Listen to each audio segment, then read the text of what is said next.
Logan, Jake Paul situation. These Floyd. guys.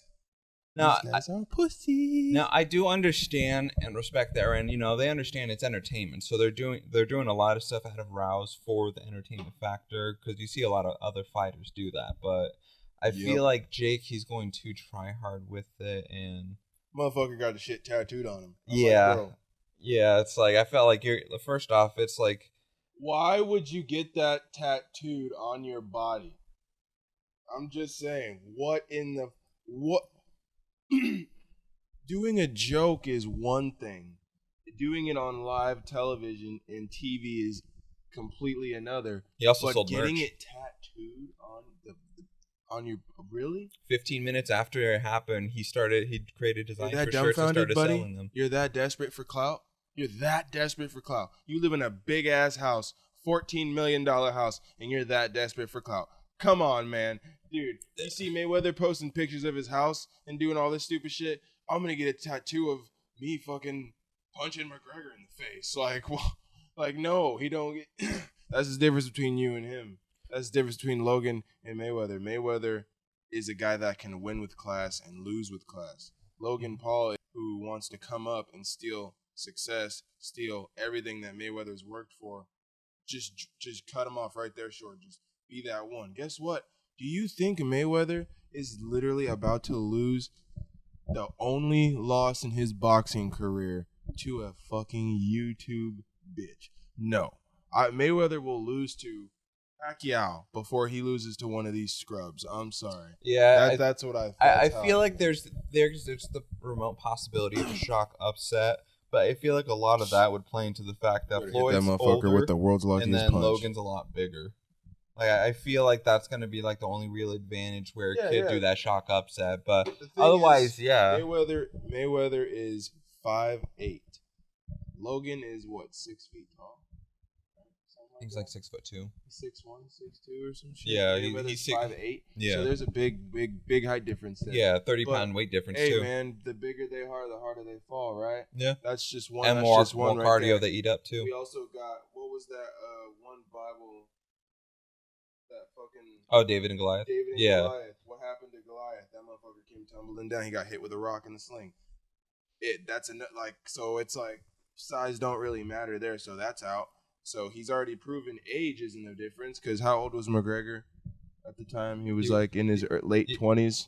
Yeah, late 20s, 29, or just the beginning of his 30s. 29, 30. Floyd was still on the end of his 30s. He's still dominating McGregor. He was still 40, and he beat the shit out of McGregor. I'm sorry that he worked McGregor. He was patient. He waited you out. Yeah, I feel like it's gonna be kind of the same game plan. He's just gonna, because Floyd is all like, "I'm gonna pick the round. There's no problem." Floyd said he determines when the fight's gonna end, and it's the truth. He's gonna determine when the fight's gonna start and end. It's gonna start, but he knows when it's gonna end. He don't have to let the fight go. If he wants to let the fight go, he'll let it go. If he wants to let it go end early, he's gonna end the shit early. Second round, it's gonna end in the second round. It's all up to him.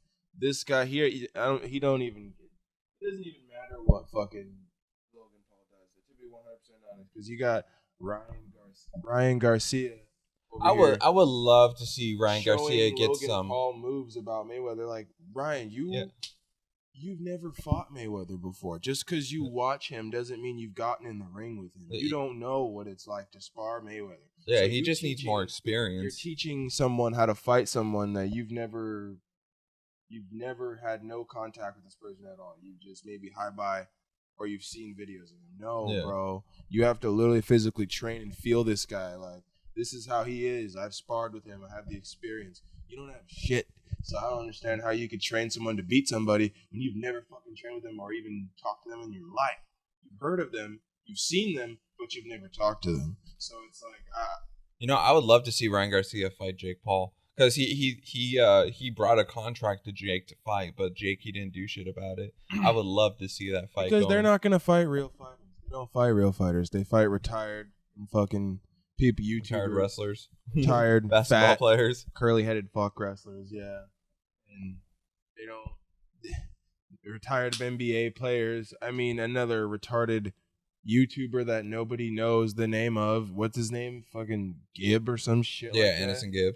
Innocent Isan is He what the who is that? Who is that? Who is that? He does apparently get a lot of respect over in the UK because he spars a lot with Vidal, and he's a YouTuber, but he is a legit fighter and boxer. He has a professional. Are you kidding record. me? But Anderson Gibb, he was KSI's He's a legit boxer. Vidal. Yeah, he's no. I know Vidal Ridley is a but good hold on. Anderson Gibbs trains with Vidal on a daily basis, and he also helped KSI with his he also sparred with KSI and helped prepare him for his fights against Logan Paul each time. So I feel like Anderson Gibb, he's kind of like he's falling under the radar. He did get dominated in that fight against Jake Paul, and that's definitely tarnished his record. So I hope he comes back against Taylor Holding. All these bums are just making this Jake guy look so good. You guys are making him look so good, and then he's bragging about it. He's bragging about it. Who the fuck brags about beating a retired NBA player? Dude, he's retired. What? And you could tell he never fought before. I'm like dumbfounded watching this shit. I almost didn't even want to watch the last one. Like the one with him and Ben Askren. Yeah. I think that was 100% staged. I'm sorry. I'm gonna look and say I think that was staged. I think that was fake. I think that was real because I think he hit him with that way punch. Underestimated him, and then he's a wrestler. He came off of a 15-month layoff from a hip replacement.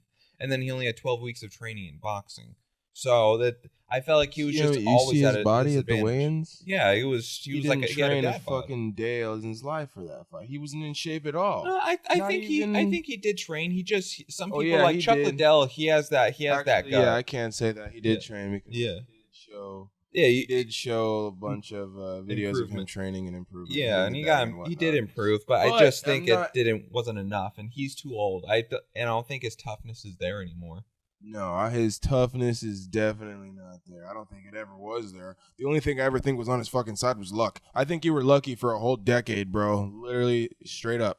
You got lucky for a decade straight in one championship because I don't understand how someone can.